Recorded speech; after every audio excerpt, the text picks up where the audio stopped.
Sin nuestro corazón no habría vida. Es responsable de circular el líquido más importante de nuestro cuerpo, la sangre. El corazón, como metáfora, representa amor. Desde esta misma perspectiva metafórica, ¿qué es la sangre? ¿Qué se mueve cuando amamos en la vida?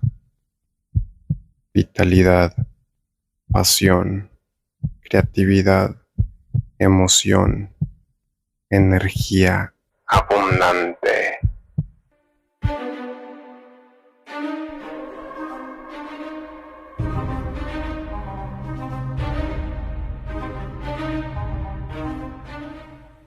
Hola, bienvenidos al canal de Humano Humano. Yo soy Rodrigo Vilés y el día de hoy vamos a estar hablando sobre Nosferatu, específicamente el arquetipo del vampiro alrededor de esta película icónica, para ver por qué es tan importante y cómo tiene sentido en el entendimiento del vampiro contemporáneo.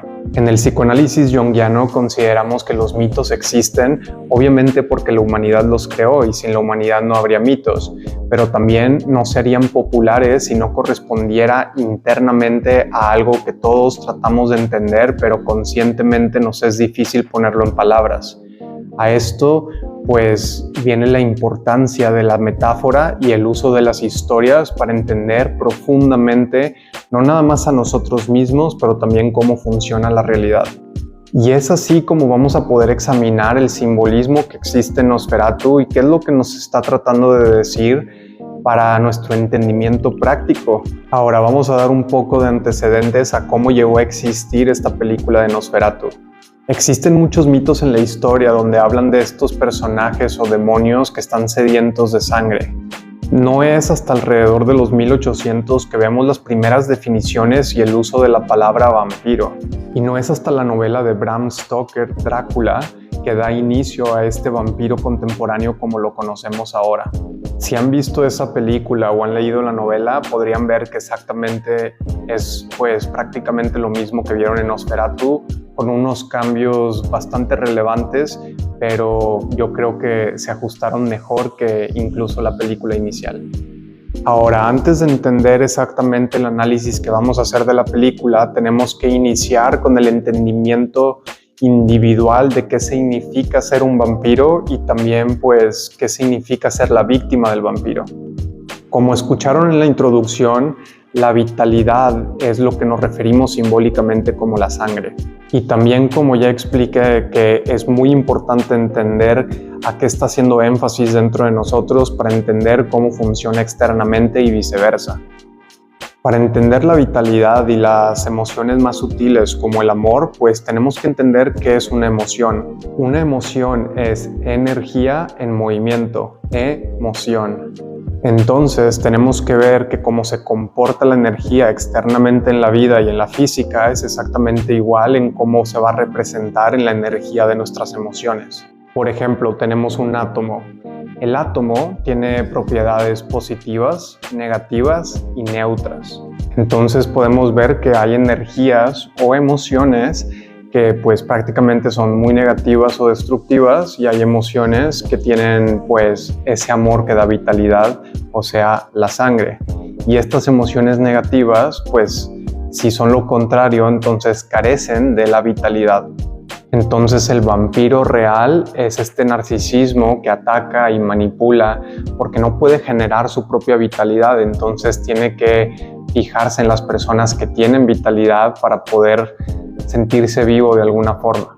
Entonces, para concluir el sentido práctico, tenemos que entender que alguien que tiene esas emociones positivas no se cansa de dar y de entregar, y alguien que tiene estas emociones negativas no se cansa de absorber o quitar porque no puede generar este mismo tipo de bondad, pasión y vitalidad hacia la vida. Y alguien neutro sería alguien equivalente a solamente un observador con probablemente algo de indiferencia a lo que sucede a su alrededor. Entonces, ahora sí, llegando a la película. El elemento negativo que tenemos aquí es obviamente Nosferatu. El elemento positivo lleno de vitalidad es Ellen y el elemento neutro es este personaje del ocultista o alquímico que personifica William Dafoe.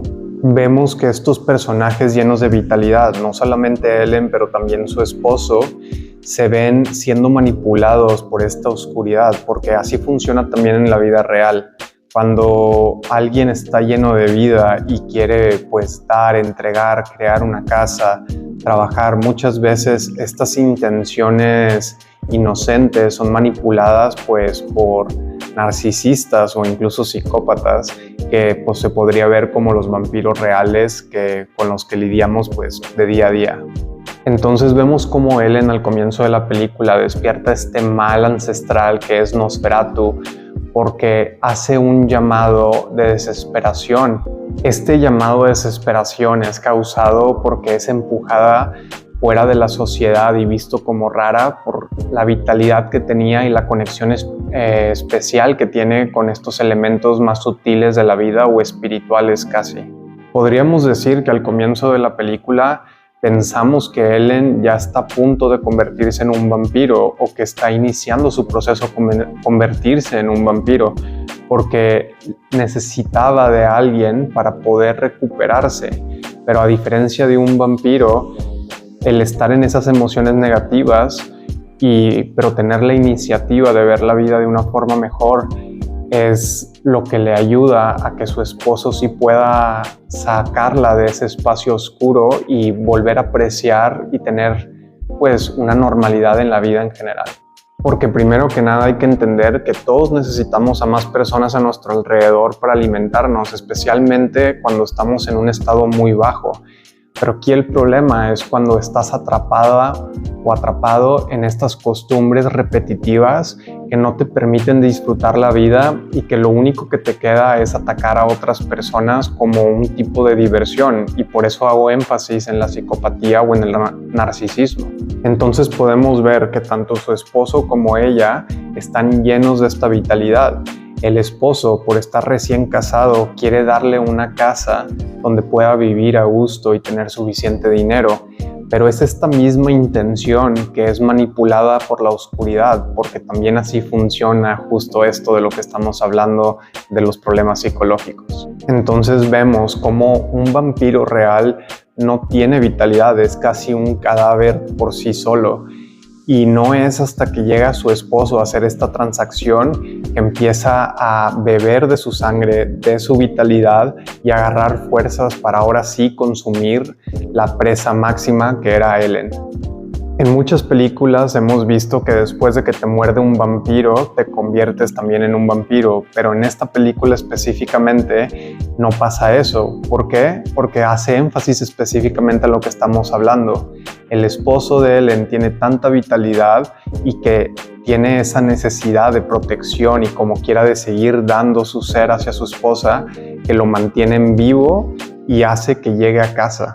Y luego ya vemos más adelante en toda la película que las otras personas que son afectadas por este mismo mal o ni siquiera son mordidos, pero que tienen esta cercanía con la oscuridad, empiezan a perder la cordura al punto de volverse locos o a transformarse ya como en una entidad maligna. Aquí incluso Ellen se hace énfasis en su vitalidad en dos ocasiones importantes. Una, cuando está teniendo las convulsiones en la noche con sus pesadillas, el doctor le dice que tiene mucha sangre dentro de ella.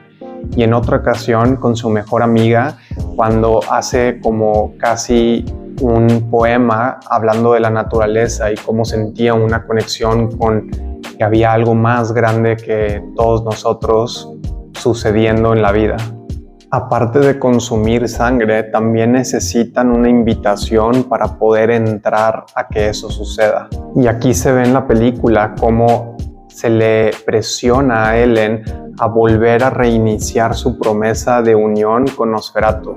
Y esta metáfora es importante porque todos los que han vivido un abuso de narcisismo o casi de un psicópata pueden entender que estas personas terminan convirtiendo todo tu entorno en una catástrofe y no te pueden hacer nada si no los invitas a estos círculos cercanos dentro de ti. y que también después se ve plasmado en la película, porque al advertirla de que si no renovaba su promesa hacia él iba a destruir completamente la vida y a todas las personas que conocía. Y no solamente hace eso con sus personas más cercanas, pero al punto donde crea una peste que transforma completamente la ciudad donde vivía. Y pues esto puede ser una metáfora en que es para las personas que viven un abuso extremo, ya no pueden ingresar a la vida de la misma manera que antes. O sea, claro que pueden, pero toma un esfuerzo enorme hacerlo desde una perspectiva sana otra vez, porque la vida cambia de contexto completamente. Entonces, para comenzar a entender el final y parte de la trama ya acercándonos hacia eso, tenemos que entender qué significa esta perspectiva interna de lidiar con la oscuridad y también la perspectiva externa de lidiar con ella, porque ambas son sumamente importantes y muy diferentes.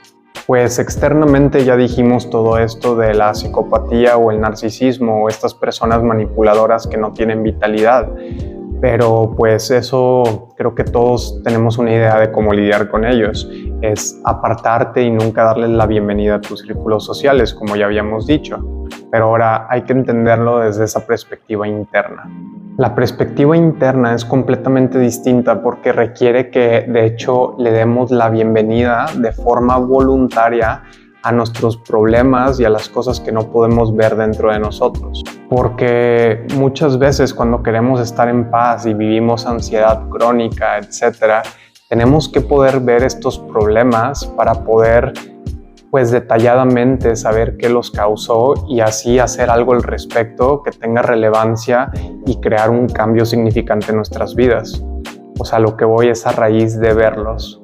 Entonces llegamos a la explicación de la luz en estos dos sentidos también metafóricos, porque va a ser un énfasis también a lo que es internamente la luz y externamente la luz. La luz interna hace una metáfora a poder ver con tu conciencia en lugar de que esté pues enterrado en tu subconsciente algún patrón que te esté perjudicando tu propia vida o salud mental, emocional, etc. Y externamente la luz es visto como la verdad, porque si tú expones a un manipulador o un narcisista, etc., por lo que realmente es, tienen que pues prácticamente esconderse o alejarse por completo, porque si no su personalidad se quebranta. Entonces podemos entender por qué en la película el personaje que hace William Dafoe como el alquímico le dice a Ellen que tiene que abrazar esa oscuridad que está sintiendo dentro de ella. Y luego metafóricamente le da la bienvenida con toda su voluntad a este demonio de Nosferatu, y eso es lo que hace que realmente se transforme por completo a los rayos del sol en la mañana. Entonces, el final de Nosferatu podemos ver que metafóricamente es una muerte, pero no el final, sino la muerte también puede ser un comienzo nuevo. Si te gustaría aprender más de cómo lidiar con esta oscuridad interna y cómo procesarla, tengo un video aquí que te puede ayudar muchísimo. Si llegaste hasta aquí fue probablemente porque te gustó el video o mínimo lo encontraste útil. Agradecería muchísimo si me puedes dejar un like, suscribirte al canal si quieres seguir recibiendo contenido como este en un futuro. Me encantaría también escuchar tu opinión porque es un tema súper complejo y creo que todavía falta tomar ángulos nuevos sobre esta perspectiva. Quién sabe, igual y en un futuro hago otro video sobre los vampiros. Pero por mientras, muchísimas gracias por ver y nos estaremos viendo hasta la próxima.